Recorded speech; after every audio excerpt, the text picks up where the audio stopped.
Hi everyone, welcome to the first edition of the Pollution Solution. My name is Cathy Merkel-Roddy, and today I'm going to talk a little bit about chronic illness.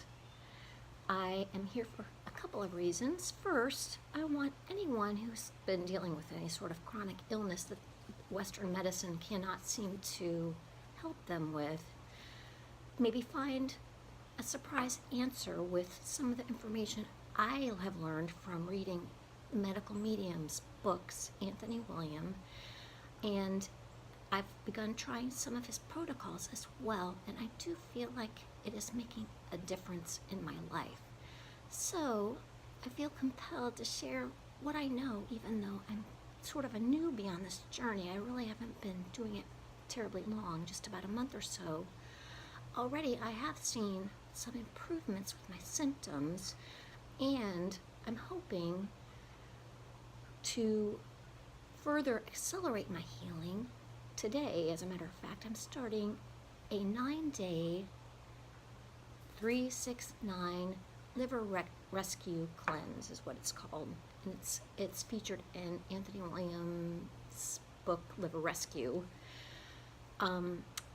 Anyway, it's basically fruits and vegetables and eliminating as much fat as possible, and it's sort of a regimented type of diet. As you begin, it's gentle and sort of similar probably to eating what you would normally eat, with cooked food and things like that for a couple of the meals of the day if you would desire. And as you progress to the next set of 3 days, it eliminates some of that stuff and adds in other things. And then by the end of it, the final day especially, is mostly juices and liquids and teas and all that good stuff. So anyway, because I know in my heart that this is going to work for me, I feel compelled to take you on my journey with me from the get-go, even though right now I'm still not completely healed. I am still experiencing some neurological symptoms. My symptoms were kind of bizarre. I'll tell you just in a nutshell kind of a little bit about my history. I wound up getting the flu 2 times within like 3 months, like type A first and then type B. And I am a singer-performer person who uses her voice for what I do in the world. And the flu virus took a terrible toll on my voice both times that I contracted the flu. And I didn't realize it at the time, but it had set off some other factors spinning and multiplying in my body. So this flu virus, in addition to some mold exposure, we did a renovation project in our house a few months after the second bout of flu for me, and there was some mold discovered in the flooring, the wood flooring that was pulled up. And of course, I was the one pulling it up, so I got a nice healthy dose of black mold exposure right off the bat. In addition to that, I thought, it would be a good idea to get the flu shot this year. So I went ahead and opted to do that shortly thereafter the mold exposure. And so I had flu virus, mold exposure. In addition, I also am 52, and my hormones were all wacky, and I was having all sorts of sleep issues and stuff like that. But everyone told me it was probably a symptom of menopause, so that's just what happens, and I was looking for all of these answers for that as well. Well, over the course of time, the hoarseness in my voice got worse and worse, to the point where I could only speak about as loud as a whisper, and it really cut into my ability to sing properly as well. I could do it for a little while. I found these anti-inflammatories that one doctor gave me that did help with that a little bit, and I took those right before I'd have to step on stage. And I could sing. As you can hear, my voice is better when I'm singing, but for some reason, when I start articulating with my tongue and my lips, the nerves get jumbled and the signal does not come in to make my vocal cords close properly. So I wind up with a breathy voice instead of a full, like, rich voice sounding. And it was a mystery. Even my speech therapist was thinking, well, you don't seem like you have, like, some of the critical and common voice disorders. He just couldn't figure it out because it was sort of subtle and hard to pinpoint. Anyway, I started trying. Besides, I saw 3 ear, nose, and throat doctors, plus a functional neurologist, plus acupuncture, chiropractor,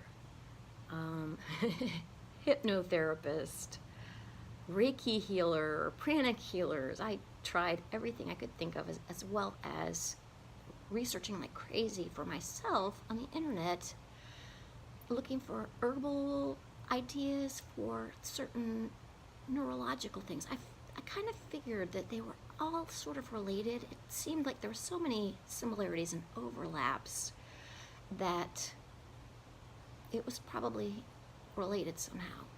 And lo and behold, a good friend of mine named Julia sent me a video for the Medical Mediums podcast about celery juice and the benefits of celery juice for healing and health and all that good stuff. And so I clicked on it and listened to it, and I thought, cool, I might give this a try. He gave a pretty compelling argument for the benefits of celery juice. And so I decided to further research him and see what else was cooking with his ideas. So I wound up ordering a couple of the books, and I ordered Liver Rescue and Thyroid Healing, which I don't have with me right now because I gave them both away to other people I thought could benefit from the information. And so as I was reading and slowly starting to implement some of his ideas, for instance, I started with the celery juice every day, just like 4 ounces to begin with.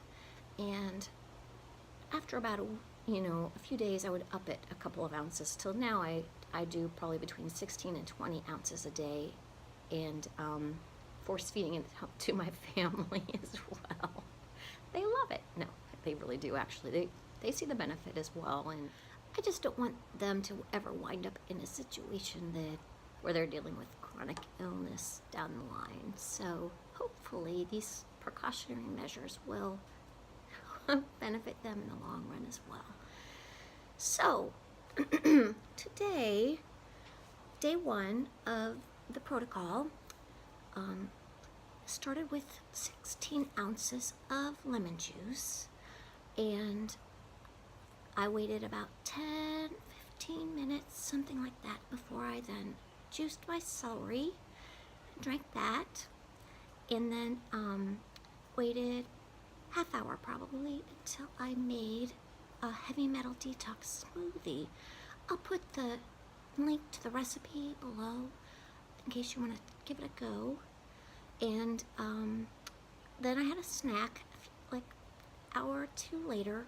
One thing that Anthony William emphasizes for anyone who is experiencing adrenal fatigue or neurological problems or anything like that, he recommends eating every 1 to 2 hours so that you're supporting your adrenal glands all the time instead of letting them panic and have to release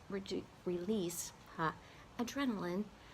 And then the adrenaline puts a strain on every part of your body, actually, so including your liver. When you release too much adrenaline, and it's toxic for your body. So anyway, okay, so I had apple and 4 dates for my snack. And then for lunch, I made a spaghetti squash bolognese, which also is a medical medium recipe. I'll put the link below. And then I'll probably eat another snack of an apple, and then evening time we'll just have a salad and a potato, I think. And possibly another apple later if I want one, or whatever. Anyway, hopefully this will be helpful to you as well as me. Hopefully we both will benefit from this, and come along with me on my journey. I encourage you to try some of these things and see if it makes a difference in your own life, because I know it is starting to in mine. So anyway, that's it for today. I'll see you again tomorrow. Take care. Bye.